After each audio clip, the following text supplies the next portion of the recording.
Hello and welcome to the Dr. Tara Hogan podcast. Today we have Dr. Bisleen Attli, who is all about brains, and she is a naturopath and she is CBT certified. So I don't know what that is, but I would love for you to explain that to us. And I originally found her on TikTok, and she has just really awesome information for women and brain health. And so welcome, Dr. Bisleen. Thanks so much for having me. Super excited to be here and just talk about all things brain health. That's what I live and die by. Yes, awesome. So I want you to first start by telling us your journey because I was seeing that you have kind of personally been through a brain transformation yourself. So please share that with us.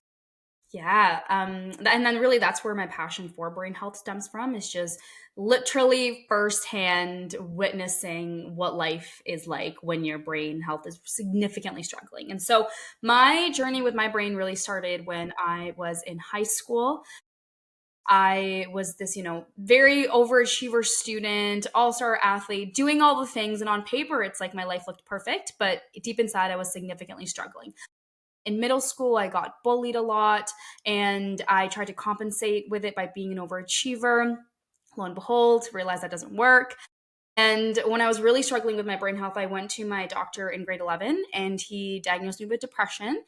Didn't really explain much to me about it, and he basically gave me a prescription and said that these are happy pills. And so take these happy pills and you'll feel better, and I'll talk to you in a month. And I was like, okay. And I went out of the doctor's office and I did not take them. And so I really didn't get the help and support that I needed until actually I got into university. And that's when my mental health things just kept getting worse and worse and worse. And this is what I always tell patients too, is that if you don't take corrective action now, going on a vacation or changing your scenery and surroundings is not going to magically make your brain be better. And a lot of us think that will. And it wasn't actually until second year university that I ended up in the hospital as a result of my depression and anxiety. So at that point, I was now experiencing extreme anxiety as well, where I was having like panic attacks multiple times during the week. Getting out of bed felt hard, and just really experiencing those depressive symptoms at the same time too. And when I ended up in the hospital, that's when I really had like a wake-up call. And I was like, if I don't do anything to support myself, I will end up here again. And I'm so scared that I will not leave this time when I end up in the hospital again. And so that's when I really started to take my mental health extremely seriously. I started doing therapy. I was doing therapy at that time, but then I just started taking it more seriously. I went and got connected with a psychiatrist. I tried medication for a little bit, but my brain health still wasn't, where it really should have been with all the work that I was doing. And that's when I really started to take things into my own hands, and I started doing tons and tons of research into different foods and diets and exercises, optimizing my sleep. And at that point, I was trying like the carnivore diet, vegan diet, keto diet, just everything that I could get my hands on to improve my brain health. And it wasn't until I started supporting my body that the stuff in therapy started to work so much better. I weaned myself off medication after 10 months of being on them. And I was like, my God, I can actually feel good. I can wake up and have amazing energy. I can feel resilient through life stressors and feel like I got this. And through that, I started to just accomplish more and more of my goals that I wanted in life. And life just got better and better. And I noticed that the more that I worked on my mental health and brain health, because with that also comes working on your body, life would just incrementally get better and better and better and better. And through that, I discovered naturopathic medicine. I was like, oh my God, I have to make a career out of this. Like, let me go to school and learn all of this. And then I also got additional training in cognitive behavioral therapy. I actually recently this September just started my master's in counseling psychology. So I also want to get my therapy license as well, so I can really do both the mind-body medicine in my own private practice. So yeah, that's kind of my journey and story, and just why I'm so passionate about what I do. That is so amazing. I'm so glad I'm talking with you because I have a daughter who's 17, and she's looking at school, and like she is noticing so many people around her are struggling with their mental health. I mean, like never before. I Yeah. think almost all of her friends are on some kind of medication, which is just mind blowing. A few of them have had to have trips to the local, facility to stay for a couple weeks. That's just like the reality of like what teenagers are going through right now. So I'm so happy to hear kind of your origin story is coming from being that Mhm. teen girl, and my daughter really wants to go into mental health. And of course, selfishly, I'm like, let's try to find a natural holistic path. And so I'm definitely going to have her listen to this podcast, because I think it's a field that now more than ever before we need to really be focusing on. So what would your advice be to maybe teenage girls who are looking to feel better? Um, and I think, too, with it's very difficult, I think, being a parent of teens, like watching their diet and trying to remind them of these things. So, what are maybe some tips that you could share with that age group? Yeah. First off, I want to start off with just the normalization of how difficult of a time it is really being a teenager, and especially being a teenager today. I was a little bit lucky. I was just the cutoff of where social media really became mainstream. So I didn't really get social media until when I was in university. But just that has been such a big shift on its own. And then on top of with COVID, like it's actually really hard being a kid today. And I think as adults, we forget that. And it's hard for us to have compassion for them, especially when you're also a parent who's doing everything for them. When you're just like, I talk with this parents all the time. It's just like, how can they be stressed out? We're doing everything. They have everything. They have everything that we never had.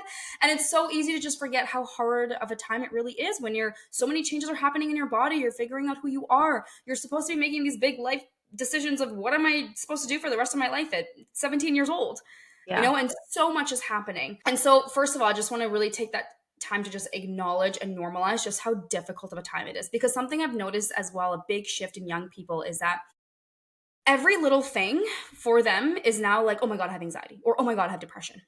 Yeah. And I think that throughout the years, we've just lost this sense of like, no, what you're experiencing is actually normal. And I'm not saying this to minimize anybody's issues and struggles. Like I was a teen who was struggled significantly with depression and anxiety. But I think there also has to be a sense of normalization of it's okay. You got into a fight with your friends. You're allowed to feel bad. It's okay to Yeah. feel sad or anxious over a test and Yes. have that sense of normalcy there. So I think that really Yeah. has to be the first piece there. Second piece, I think a huge one is that I see in my practice all the time, which is so hard to convince teens to do, but their lifestyle habits is another really, really big one as well. Like vaping, using marijuana, even drinking earlier than your drinking age, and all of these things are, really undermined in terms of how much they impact and affect the brain. And I feel like a teen listening to this is probably rolling their eye because they Yeah. probably heard this 1,000 times. Yep. But I know examples of teens that have got the onset of schizophrenia or psychosis because they were smoking marijuana. And I think a lot of teens don't understand that your brain doesn't stop fully developing until age 25. And if you're exposing your brain consistently to these toxins and things that are harmful to it, you are literally rewiring and shaping your brain to the level that it might not be able to change. And it might solidify, and that might be like the rest of your life. And I think it's Yeah. taking stuff like that with that level of seriousness. And then also watching the foods. Like I remember in high school, I was like eating McDonald's all the time and surviving on pizza pockets and pogo sticks. And it's like, no Yeah. wonder I was depressed. Yeah. And a lot of teens are, and the big thing I noticed with teen girls too is skipping meals, which tends to be Yes. really, really big. Yes. Not realizing that if you're skipping meals and not giving your brain the nutrients it needs, you're setting yourself up for emotional dysregulation. You're also ruining your hormones, which are going to affect your mood. So skipping meals is a big, big no-no, especially at that age. And last piece I would honestly really say is don't underestimate the impact of your friends and the people you surround yourself with and how much they influence you. Which is huge. I remember when I was struggling with my mental health the most in high school is I was actually in a very toxic relationship. And that was my first relationship, not realizing how much of an impact and effect that was making on my mental health. So something I would encourage all teens to do is really look at who are you surrounding yourself with and how are these people making you feel? Are you in a friend group where everybody's complaining all the time, or people on the weekend are doing things that are dangerous and harmful to their health? Because it's going to be very hard for you to take care of yourself when you're surrounded with these influences all the time. Yeah. Wow. That's incredible advice. So I'm really curious about your naturopathic training, and like what all does that entail? Like what all did you kind of learn, and like what do you feel like you're using or not using in kind of your practice? Yeah. So, naturopathic medical school, so to get into it, you have to do a 4-year undergrad degree. And then you have to make sure you meet the prerequisite courses in order to really enter into it. And then the first 3 years are a lot of intensive studying and theory, learning the different modalities, understanding the body, all the different functions in it. And then the last year is about the internship. So this is where you actually get that clinical practice. You have to have a certain number of patient hours, clinical hours that you need to meet in order to be able to graduate. And then once you do, you have to write 3 exams. So one of them is like a practical exam and 2 of them are written exams to be able to essentially get your license. And that those exams are essentially a test of all the 4 years of studying you've done. So pretty intensive process. And in terms of the modalities that we learn, so tons of different modalities in naturopathic medicine, everything from herbal therapies to traditional Chinese medicine to homeopathy to learning about vitamins and supplements and lifestyle counseling. And so primarily in my practice, what I like to be as evidence-based as possible. So a lot of my practices that I use are more evidence-based, focusing on nutrient supplements and herbal support. And really the way that I practice as a naturopathic doctor that I tell patients about is we want to look at the root cause from where your symptoms are stemming from. So you have anxiety, but it's like what in your body is causing you to experience these anxious symptoms. And so we know that some of these root causes are things like blood sugar dysregulation, inflammation, poor gut health, nutrient deficiencies, hormonal dysfunction, mitochondrial dysfunction, poor liver health. And so when a patient is in front of me, I'm not actually treating the anxiety, I'm treating the dysfunction so that we can get them back to that optimal state of health. Yes. Oh, and that is just something like I wish the world could just understand and know. Like, there are essential nutrients that make up your brain chemistry, right? If you don't have magnesium, like, there are lots of processes that are just not going to be functional in your brain. And it's as simple as like these tiny little building blocks. So I think that's really, really cool. So, I wanted to ask you more about so you said now you're doing cognitive behavioral therapy. So is that like something you learned also in naturopath school, or is that something like extra? How did that kind of? Yeah. So I don't necessarily do cognitive behavioral therapy because as a naturopath, we're not regulated to do therapy, which is why I'm getting my therapy license. But I do use a lot of cognitive behavioral therapy techniques within my practice. And so that I got additional training actually at Laurier University here. And that was like an additional certification that I went through to get certified in that because I love the mindset side of things. I find oftentimes patients come in and they're like, yeah, I know I need to be doing this and this and this, but I can't do it. Or I do it and then I can't be consistent for an extended period of time to actually see the change. And that's when I was just like, okay, as much as I love the body stuff, there's a lot of mindset stuff happening too. And so what I always tell patients is that's the body side of things, the body root causes, but we also need to look at the mindset root causes. And the mindset root cause are limiting beliefs. And so something that I do with all of my patients is help them uncover what their core limiting belief is. We look at what are the stories that they have about themselves and who they are. And then on top of also optimizing their body, we look at how can we shift the stories about ourselves? How can we shift these beliefs about ourselves so that we believe we are someone who's capable and deserving and enough and has a brain that can actually change. And it's also by combining with these stories and shifting literally the identity and how they see themselves that they're able to then actually be consistent with the changes and see those results they want to see.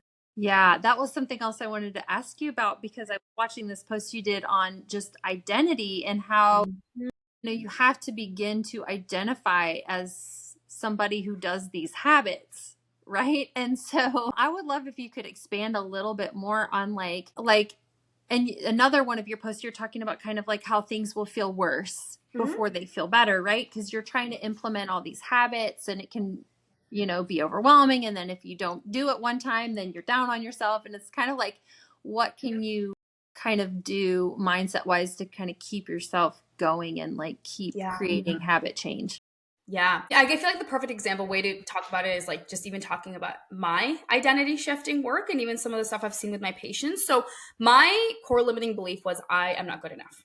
And so through that, the way that I compensated with that was to become an overachiever and do it all. But it's like when you don't feel good enough, no matter what you do, you never feel good enough. And that bar always continuously keeps raising. And so I had to really kind of look at that belief and look at if I want to shift that belief from I'm not good enough to I am good enough, how would I show up? What is the new story about myself? Would I continuously people please? Right? People pleasing was also very closely tied to that, and constantly Yeah. sacrificing myself to make relationships around me work, never really sharing my thoughts, never really standing up for myself. And so part of shifting this belief is starting to become aware, number one. And a really easy way for someone to start doing this is literally filling out this sentence. So you can be like, I want X, but I keep doing X, right? So say if you're like, Yeah. I want to lose 10 pounds, but I keep, doom scrolling at night and not sleeping enough. I emotionally eat, and just literally list out all the habits that you are doing that are resulting in this belief. Because what I always tell patients too is that it's not your thoughts that create your reality as much as we believe they do. It's your actions as a result of your thoughts that create the reality, because the Yeah. actions solidify the thoughts. So even though in my head I can be thinking maybe I'm not good enough, but if I keep showing up as someone who is, then actually that new story is true and real.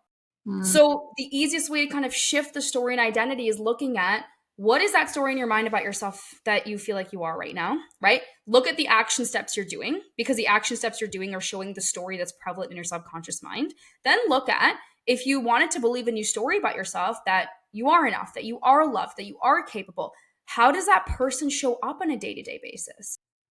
Yeah. And part of this that's really important too is regulating your nervous system, because if your nervous system is in a stress state, you're not going to be able to make conscious Yeah. change in your life. So you have to make sure nervous system is regulated. And then what you do is literally one by one starting to show up as that person. And it could be as simple as you going to bed an hour earlier. It could be as simple as you choosing to snack on celery sticks instead of that cookie. All of those simple things help to embed a new identity. And the Yeah. biggest mistake that people make is thinking that the new identity is going to feel good. One of my patients, I was talking to her about how to really rewire some of those people pleasing patterns that she had in her life. And she came back in her session. She's like, I tried to set boundaries and it felt awful. I don't understand. I It's felt so so hard. guilty. I felt Yeah. so bad. And I was so confused because I'm like, I thought this was supposed to feel good. And I'm like, no, Yeah. it's because you believe yourself so deeply to be a people pleaser and that you need to be this way to maintain your relationships, that your brain is just like, Yeah. oh my God, we're going to die if we set boundaries. Yeah. So It's let's so make it feel really uncomfortable. bad. It's so Yeah. uncomfortable. And that's what people don't get. But Absolutely. once you can push through the discomfort, because once you set those boundaries, you're going to feel really good about yourself. And when you Yeah. can start to push through the initial discomfort and see how good it feels on the other side, setting that momentum just feels so, so much better. Yeah. Oh, I love that. I think for a long time I had like this really hard time asking for help. And Mhm. then, I got to like 5 kids and you can't not ask for help at that point. I Like never did it. and so I remember it's like pick your heart. Like it's either going to be hard, you're trying to do all this by yourself, or it's going to be hard to ask somebody for help. And Yes. so it was kind of like, I'm going to choose this one. And then it's like a muscle, right? Like every time you exercise it, it gets easier and easier. But it's just like for a while, you're just like in this place of like Yeah. discomfort because it's just pushing your own boundaries, really. It's like Yeah. pushing for that new Yep. habit, that new Yeah. identity, Yeah. essentially. And something to, really add on to that, because I have so many women in my practice who are mothers and we always have to have these conversations too, just about what we have been portrayed and displayed in our society as what a good mom is. And Yeah. even culturally wise, this can differentiate. Like I know within my culture, like I'm South Asian, all we have been modeled are women who have been the martyr, who have completely sacrificed themselves for their Mm, families. And as a result of that, now have so many health complications that they're facing and dealing with. yeah. And I think we also have to understand as women, especially, like sometimes it is this like uphill battle that you're swimming against. And this is not even just, our parents' generations. It's just like generations before that as to what these Yeah. roles really mean. And so we have to understand that there's so much also happening outside of us where the guilt and feeling bad can come from. And Mhm. this is where having compassion for the self is also so important as you're navigating and shifting. Yeah. I love that you brought that up because I think, like just even trying to rewrite, I feel like there are a lot of people out there who are kind of trying to rewrite this feminine essence, this motherhood role, because it's so toxic. Like the whole super mom thing, like my husband used to be like, yeah, you're a super mom, you can do it all. And it's like, no, I can't. Like, don't call me that. Like, I don't want women to be out there trying to be super mom anymore, taking care of the house and taking care of all the kids and working and, making it to every sporting event. And, it's just kind of not humanly possible. We aren't superheroes. And so it's kind of like I tell people now, like, I've really fallen into this really more comfortable role in my femininity and my like a tribe, really, like Mm-hmm. where I've built this tribe of other women and people that I can depend on, which is another thing, women are missing is that community.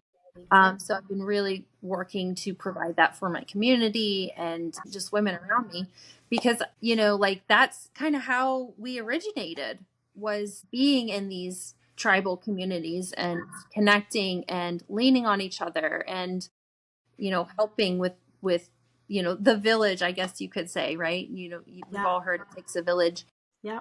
but to do that in the now, in like how things are now, it's just funny because people are so disconnected. So like what I find is like I'm trying to put together these women's groups and people are kind of like,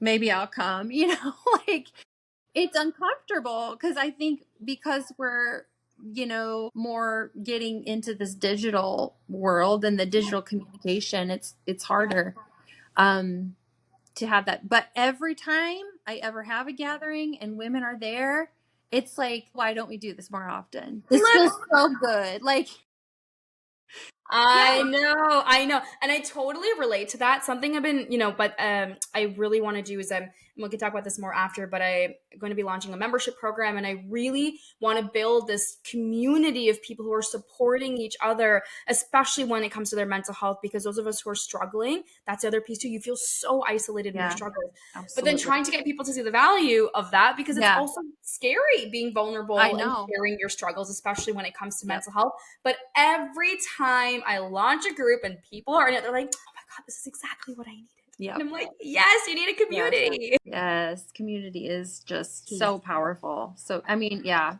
to just know, like, I think when I was a younger mother, it was so hard because I felt really alone. Like, I Mm, felt like no one was doing what I was doing because I was like still a practicing chiropractor. I didn't know anybody like me. yeah. So I felt really alone. And then, they're out there, it's just, we got to reach out. I wanted to ask you a little more about, tell me kind of, who are your biggest inspirations? Like who are people that you've kind of learned from or who you're following that you kind of feel or have shaped you? Yeah. I'm not going to lie. I feel like I've always struggled with that a little bit. I feel like I've always been on this hunt for like mentors. Mm-hmm. But I've always struggled with finding a mentor that I really relate to. I know that within the naturopathic medicine, we have an incredible doctor, Dr. Sarah Wilson. I've done a lot of her courses and teachings and trainings, and she is one of the smartest people that I know. Her work has literally reshaped my entire practice and how I support my patients. And the reason I'm able to get such amazing, fast results for my patients is because of her work, which has been amazing. And then overall, in just the online space, a couple of people that I really follow, they're actually men. I absolutely love this personal development man, Bedros Koulian. He is awesome. I love his work. Something I've been wanting to find more are just like women that I feel like I really relate to in this space. And I feel like I'm kind of lacking that a little bit. So I don't actually have a straight up answer for like who I really follow within this space. And I'm very kind of selective about the people that I follow and look up to. I also love Alex Hormozy for his like business advice and work. Mm-hmm. Something I also have noticed just within the space is I love like blunt, direct advice. I love that. Uh-huh.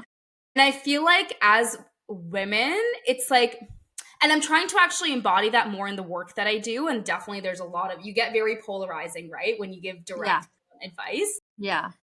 But I find that it's hard for me to find like a woman mentor that I look up to who gives that level of just like bold, direct, blunt advice. Yeah. Yeah, that's so interesting because I feel like, well, when I was first in practice, I used to make Yeah. people cry. like, like I didn't realize, I kind of came out, and I know what I'm talking about, and I would give them their report of findings, and then I would see, the tears, and I'd be, oh my Tears. Yes. gosh, because it was like, well, you wanted to know, like, what was Yes. going on in your body. Yes. Yeah. And so I've like really feel like I have this same kind of spirit like that. I think that's why I was kind of drawn to your work because Yeah. it's like, don't you just want to know? Right? Isn't that why you're here? Like I told you. Yes. And I guess that's very Sagittarian, apparently, of me, Yeah. is we tell the truth. Yes. And that's very early on. I wanted to know the truth about health. Yes. That was a prayer of mine. I want to know root causes. I want to know the truth about everything. And that's why I'm calling this season of my podcast The Vital Truth. I love that. Love that theme, basically, because I think that, there's just so much information and truth, things that we think can change over time too. So like, I just want people to be aware, like, this is, as long as we're trying to chat and talk and bring things to light, it's a discussion. And it can change in time, and that's okay. But let's have conversations about hard things. Like a trend I've seen people say, they say, if I weren't afraid to hurt your feelings, this is what I'd say. Have you seen those posts? I actually did that video and it went like viral. So yeah, brain health advice I'd give you if I wasn't, and I was like, I should do it for all the conditions: anxiety, ADHD. Yeah. Yeah. That's easy post. But yeah, I think too, and like in my realm of like taking care of kids, parents bring me their kids. Yeah. And I had to be super careful. I had to learn a full different style of communication because I didn't want to scare them away. I didn't want them to feel like I was judging them, and it was like they wouldn't tell me fully what was going on because they didn't want to seem like a bad parent. And so I've had to really learn how to, I guess, I am compassionate, but just appear more compassionate. Yes. And I think too, now having had 5 children, people can see, oh yeah, she's probably lived through some stuff. Yes, I have. I think they're a little more comfortable telling me, but it's like, if you don't tell me all the things, like, I can't fully help you. 100%. And I do agree. I think the compassion is so important. Like, definitely to my patients, it's not like I tell them you need to and hard blunt. I feel like more so for myself, I want the more blunt advice just with where I am. But definitely when it comes to patient support, my coaching programs, I think that balance of compassion, because not everybody's ready for the hard advice, and it's so important to just meet people where they're at. And truly, I find in the mental health world, definitely the compassion piece is so needed because so many people have already, lost their trust within the system as well. Yeah. One other person I want to also point out too that I absolutely love, Dr. Daniel Amen. I love his work and what he's about as well. He's a good one too. My family, we have had some ADHD struggles, I think. And him going through the typing, all the different types, and I realized that I definitely have the overfocus type. Yes. And my husband, of course, has the hyperactive type. And then my son ended up having more of the type where I think it was concussion induced. So head trauma, which was really helpful in helping him heal his brain, obviously. But I just adore Dr. Amen. I think his work is so important because I heard him say once too, how are we going to heal mental health if we're not looking at the organ of that? Like he said, if you have a heart problem, you go to a heart doctor, but they look at it. Yeah. This is like, why is it in the mental health field, they're not actually looking at the brain? And that made so much sense to me. And I've learned so much from, his brain scans and the different ways our brain can try to adapt to stress. Totally. And I say a lot to people that your brain is not broken. It's reacting to the stress that's upon it. Yes. So if we can uncover what those stresses are, then everything can just work better. Totally. Yep. And one thing I will say about his brain scans, because I did look into them as well, which, I think it's phenomenal that he does the work of scanning, the brain. But I will say one thing, because they can be very expensive and pricey doing the scans that he does, and it's not accessible to everybody. And one thing I will say is, although, people that can afford it, it's amazing, go do it if you want to. There are markers within your blood that can also tell us how your brain is functioning. Like, I've been able to achieve amazing results with my patients without ever having to do a brain scan, because their blood levels and different markers can also give an indication as to how the brain is working. Yes, maybe it's not a direct look at the brain, but I have gone through his like tests and his quizzes and all of that stuff. And I'm like, you can also pick up on this stuff without necessarily always having to do a brain scan. Yes. Yeah. And I, also, if you're not addressing the basics, what was it? One of these posts, you've had this post, you can't out therapy a bad lifestyle. And, that's just, it's so simple, but it is the truth, and it's little things that are usually free. There's a lot of free little things that you can do, change your sleep, look at your blood sugar, look at trying to regulate that better. Even, I did a podcast with the circadian rhythm researcher, and just your light. Like, I was blown away. Yeah. Just like, talk about it a lot. Yep. Light and how it affects your hormones. Yes. And I just don't know many people who are talking about that. With all this blue light, and, they encourage everybody to get all these LED bulbs and energy saving and all of this. Yeah. It's so much information, and I try to keep it simple for my patients. I'm like, you don't need to go replace all your bulbs. Just dim your lights or shut the lights off. Yeah. At the end exactly. of the day, Yes. Yeah. Simple is best. You don't have to do anything crazy, but it does require, some intention, and just changing your personality a little bit over time. I tell people nothing, you don't want to crash diet, but working up into that. Would you talk a little more about like blood sugar regulation and how that affects? You did something on how Southern Asian people have or you were talking about blood sugar and yes, for South Asian populations. Yes.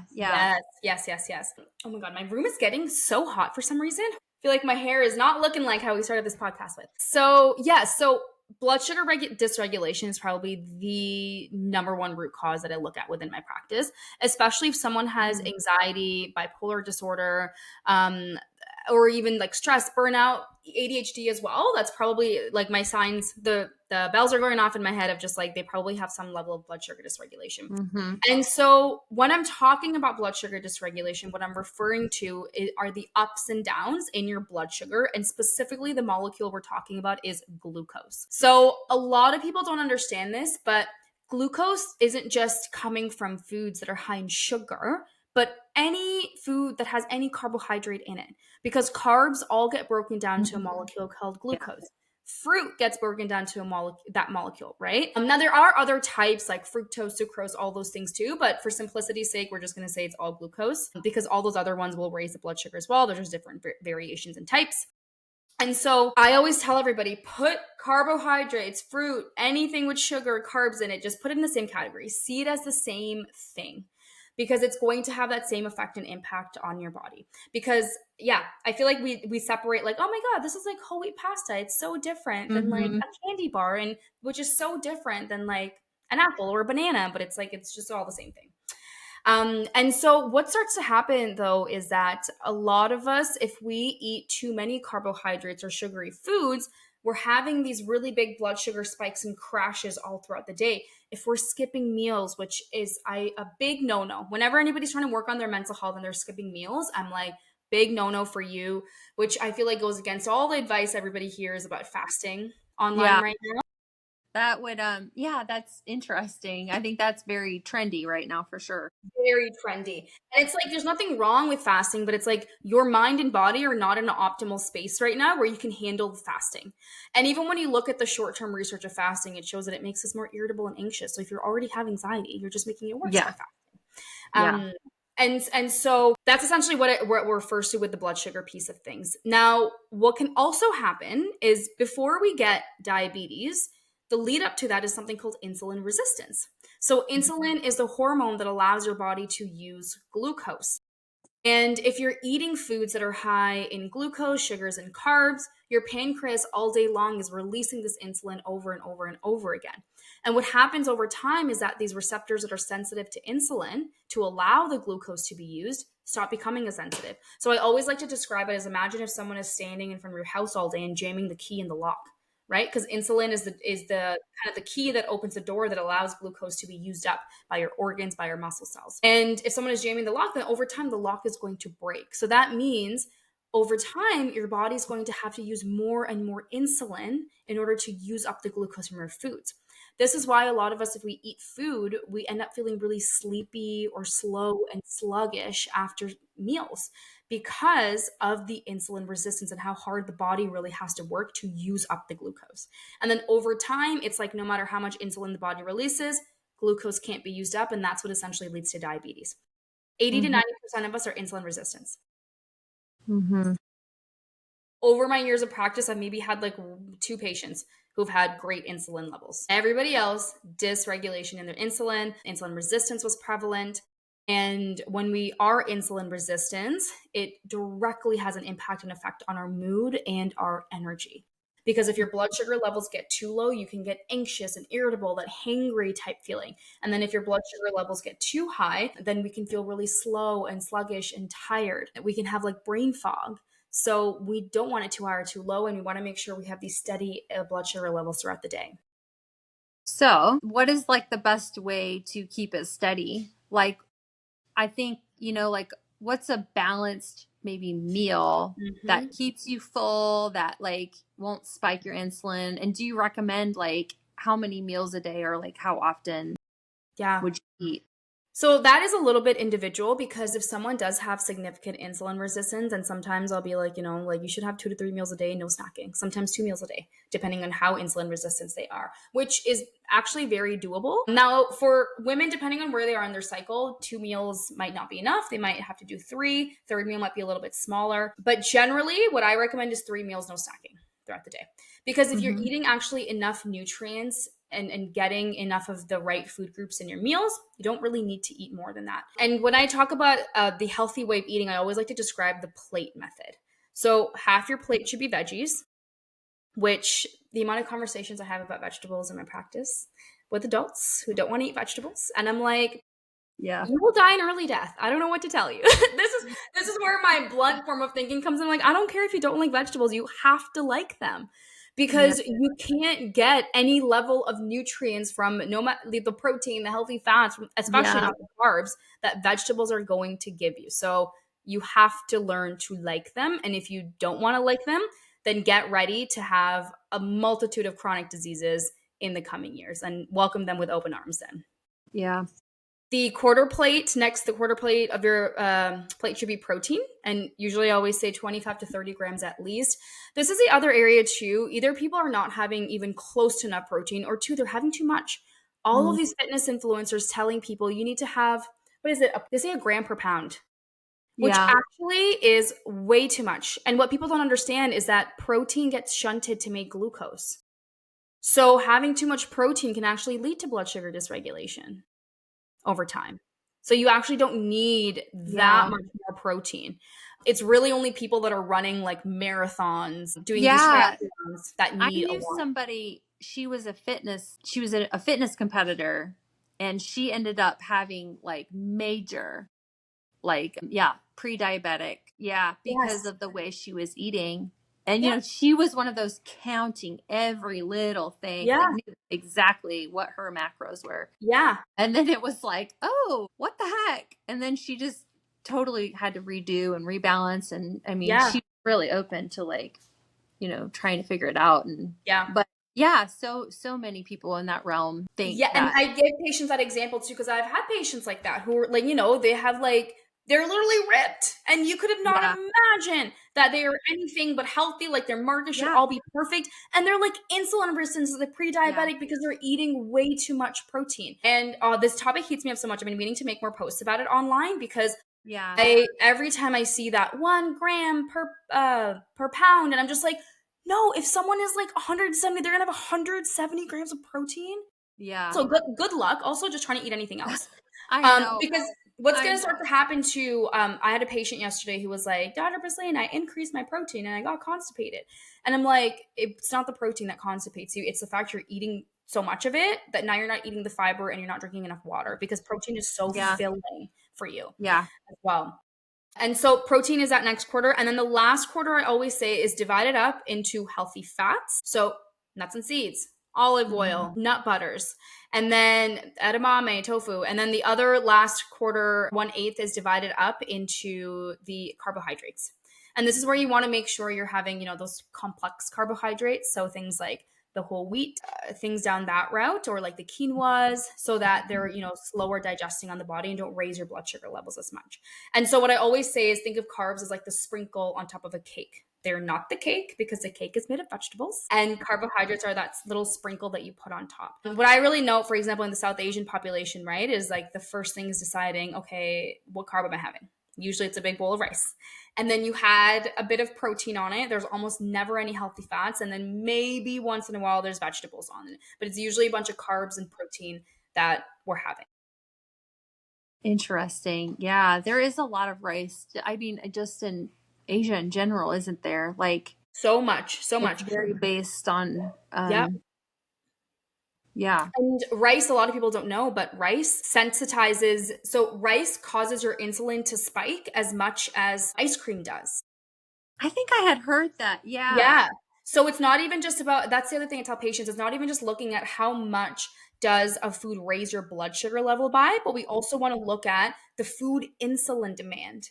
Because sometimes foods don't raise your blood sugar as much, but they're very demanding on your insulin levels, which is what ultimately causes insulin resistance long term.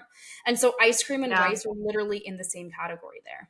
Wow. That is. And not much difference also in white or brown rice. It's pretty much virtually the same thing. I think the Glucose Goddess came up with a post that showed, doesn't matter what rice you eat, it matters the order or how much you actually eat. So they're both virtually in that same category. Yeah. Well, what about quinoa? Because isn't that more protein? Is that more protein? Like, could you consider that a protein maybe for like 100%. a more vegetarian based person? Yes, you can totally consider that a protein, and it's a great grain as well, and a great source for protein for vegetarian people. I also made a post where I was like, vegans and vegetarians have some of the worst mental health I've ever seen. Not to diss them, but it's because most of them just aren't doing it right. I've seen pregnant patients really struggle. Yes. Yeah. Being vegan or vegetarian is really hard on the body. It's hard. It's really hard. I was actually vegan once when I was experimenting in my early 20s with different diets. I was vegan for 6 months. And, at that time I had the time to prepare and really cook foods. But to be honest, at this stage, I'm just like, I'm a big proponent. Unless you truly feel very passionate about being vegan, vegetarian, or because of religious reasons, like, don't do it. Just don't even do it. Because nobody right now I've seen is really willing to put in the time to make sure, one, they're getting protein, and two, they're getting all the different sources of protein, right? Yeah. Because vegetarian sources don't have complete protein like animal sources do. Right. I think that's a little known fact too. Like, I think I remember learning long ago that if you're going to have beans, you have to have corn with it, because then it becomes more of a complete protein. But I don't think people even realize that there are incomplete proteins. Yeah. Very cool. Yes. Really good stuff. Yeah, really good stuff. I just really want to end off by telling people it's so important to understand that good health isn't hard. We're making it so much harder because we are listening to 100 different people. The truth is that most things you do for your health will work. And one of the best things you can do for your health is go on your social media app and unfollow 90% of the doctors and influencers you're listening to and looking at, and just choose to follow one or two. Like even now, when you asked me what mentors I like, I named like 2, because those are the only 2 people I listen to. And I only want to follow their work, because if I listen to too many people, it's too confusing and too overwhelming to implement. That is really smart, because there are so many people out there now. And things change, you know.